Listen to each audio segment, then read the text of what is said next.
नमस्कार बच्चों। आज हम लोग उषा कविता को पढ़ेंगे। इस कविता का प्रतिपाद्य जिन्होंने किया उनका नाम है शमशेर बहादुर सिंह और इनके बारे में हम पहले वीडियो में जान चुके हैं। तो आइए आज हम लोग उषा कविता को पढ़ते हैं। सर्वप्रथम इस कविता के कठिन शब्दों को देखते हैं। तो आइए देखें कठिन शब्द। प्रातः, प्रात माने प्रातः, भोर सवेरा, पौ फटने से पूर्व का समय भोर कहलाता है। नभ यानी कि आकाश, लिपा हुआ पोता गया। चौका रसोई घर का फर्श जो होता है उसे चौका कहते हैं। सिल रसोई घर में मसाला पीसने के काम आने वाला पत्थर। केसर कश्मीर में पैदा होने वाला लाल रंग का एक पुष्प और ये मसाले के रूप में भी प्रयोग होता है। स्लेट एक हल्के रंग का पतला पत्थर जिस पर चाक से लिखा जाता है। खड़िया एक प्रकार की सफ़ेद रंग की मिट्टी का टुकड़ा। नील यानी नीला रंग। गौर माने गौरी या गोरा रंग। झिलमिल, झिलमिल माने चमकती हुई। देह शरीर को कहेंगे। जादू माने आकर्षण और सूर्योदय का अर्थ होता है आकाश में सूर्य का निकलना। तो आइए अब इस कविता का भावार्थ आपको पढ़ाते हैं। प्रातः नभ था बहुत नीला शंख जैसा। प्रातः नभ था बहुत नीला शंख जैसे भोर का नभ। राख से लिपा हुआ चौका अभी गीला पड़ा है। कवि कहते हैं कि सवेरे के छुटपुटे में आकाश बहुत नीले शंख जैसा प्रतीत होता है। वह ऐसा प्रतीत हो रहा है जैसे किसी ने अपने रसोई घर के फर्श को राख से लीप दिया हो और कुछ समय पूर्व ही लीपने के कारण वह अभी तक गीला पड़ा है। चुरपुटे में प्रकाश की कमी से नीला आकाश कुछ कुछ काला दिखाई देता है। बच्चों, उषा काल जो होता है वह प्रातः काल से पहले का समय होता है। जब सूर्य निकलता है उससे थोड़ा और पहले का समय होता है। वो जो अल्प समय के लिए जो उषा काल कहलाता है उसका वर्णन कवि ने बहुत अच्छे शब्दों में किया है। सर्वप्रथम जहाँ सूर्य दूर दूर तक दिखाई नहीं दे रहा, आकाश बिल्कुल नीले शंख के समान प्रतीत होता है। दूसरा बिंब कवि ने बताया कि जो राख जो होती है, राख स्लेटी कलर की होती है, उसे गीला करके चौके पर लिपा गया है और वो अभी पूरी तरह से सूखी नहीं है, यानी कि कुछ कुछ गीला। सुबह की ओस ऐसा प्रतीत होता है उषा का सबसे सर्वप्रथम दृश्य। आइए अगला देखते हैं। बहुत काली सिल जरा से लाल केसर से कि जैसे धुल गई हो।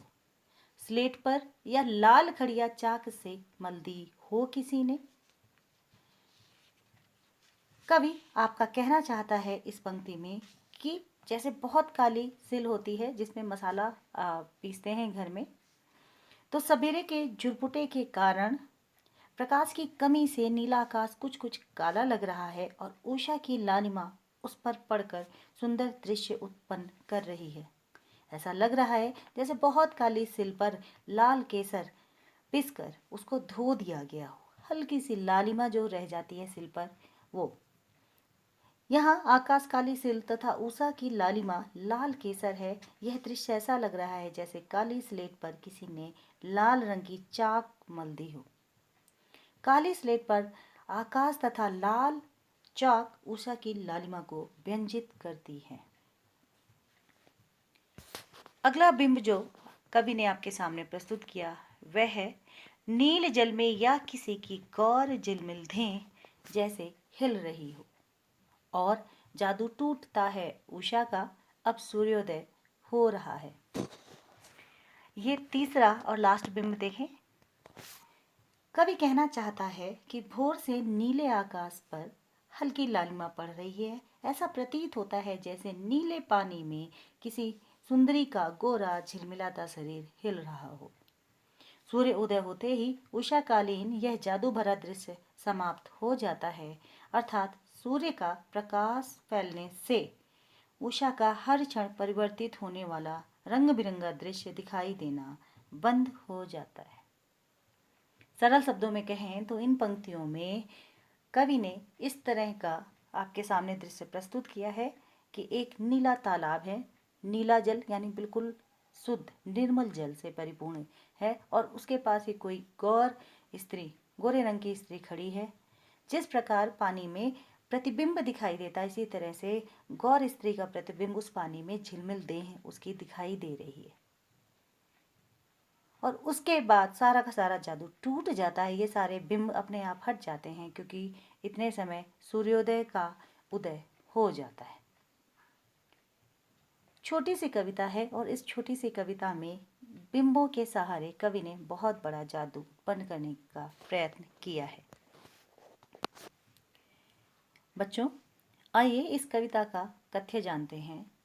इस कविता का कथ्य भोर की पल पल बदलती प्रकृति का रम्य रूप है। यह बाह्य प्रकृति का चित्रण है। कवि ने इसके लिए बिंबों का सहारा लिया है। प्रातःकालीन यह दृश्य निरंतर परिवर्तित हो रहा है। कवि भी नए नए बिंब उपस्थित करके उसका सजीव चित्रण कर रहा है। अगर इस कविता का प्रतिपाद्य देखें तो हम जानेंगे कि सूर्योदय के पूर्व के छुटपुटे में हल्का कालापन लिए हुए नीले नभ और उषा की हल्की लालिमा की झलक पड़ने से जो सुंदर प्राकृतिक दृश्य पैदा हो रहा है, उसका सजीव चित्रण ही उषा कविता का प्रतिपाद्य है। कवि ने इसे विभिन्न उपमानों जो अपेक्षाकृत नए हैं तथा तरह तरह के बिंबों से व्यक्त किया है। इस कविता में आपको कवि द्वारा रंगों का संयोजन भी दिखाई देगा। सवेरे सूर्योदय के पहले सूर्योदय की कमी के कारण आकाश में नीलेपन के साथ साथ कालापन भी मिल गया है। उसी समय उषा के हल्के लाल रंग की झलक इस पर पड़ रही है। काले नीले लाल रंगों के मिलने से बने सुंदर दृश्य राख से लिपा चौका, लाल केसर से धुली काली सिल और लाल खड़िया लिपटी स्लेट आदि उपमानों से व्यंजित किया गया है। इस कविता में रंगों का संयोजन बहुत ही अच्छा जान पड़ा है। प्रयोगवादी कविता शिल्प संबंधी बहुत से प्रयोग लेकर आती है, और इसमें शमशेर बहादुर सिंह को एक प्रयोगवादी रचना के रूप में ये उषा कविता पढ़ी जाती है। कवि ने इसमें सूर्योदय से पहले के भोर के जो सुंदर प्राकृतिक दृश्य का चित्रण नवीन बिंबों तथा प्रतीकों का सहारा लेकर किया है।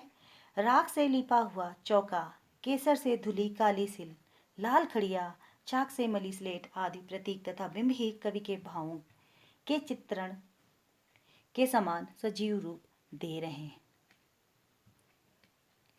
शमशेर बहादुर सिंह की कविता को एक शब्दों में कहें या एक लाइन में अगर आपको कहना है तो हम इसे कहेंगे कि नवीन बिंबों एवं उपमानों का सजीव दस्तावेज माना जाता है।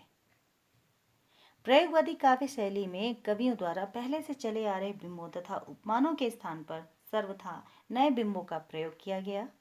उषा कविता में भोर का दृश्य प्रस्तुत करने के लिए कवि ने आकाश को नीला शंख, राख से लिपा चौका, लाल केसर से धुली काली सिल तथा लाल खड़िया से मली हुई स्लेट तथा नीले जल में हिलती किसी गोरी देह के समान बताया है, और ये सभी उपमान दिए गए हैं।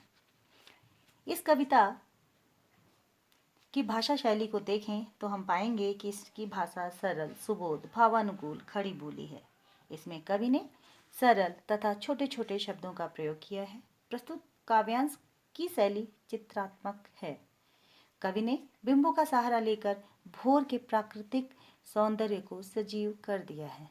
अलंकार सौंदर्य अगर हम इस कविता का देखें तो हम पाएंगे नील जल में इसमें उत्प्रेक्षा अलंकार का प्रयोग हुआ है, और किसी की में अनुप्रास अलंकार है। पद्य में अलंकारों का प्रयोग स्वाभाविक ही है। आपको तो प्रथम ये वाला अनुप्रास अलंकार याद रखना है, तथा उत्प्रेक्षा अलंकार अगर देखें तो ये नील जल में या किसी की गौर झिलमिल देह जैसे हिल रही हो, इसमें उत्प्रेक्षा अलंकार की स्वाभाविकता देखते ही बनती है। तो बच्चों, यह तो था आपकी कविता उषा। अगले फिर किसी वीडियो में आपसे मिलेंगे, तब तक के लिए धन्यवाद, नमस्कार।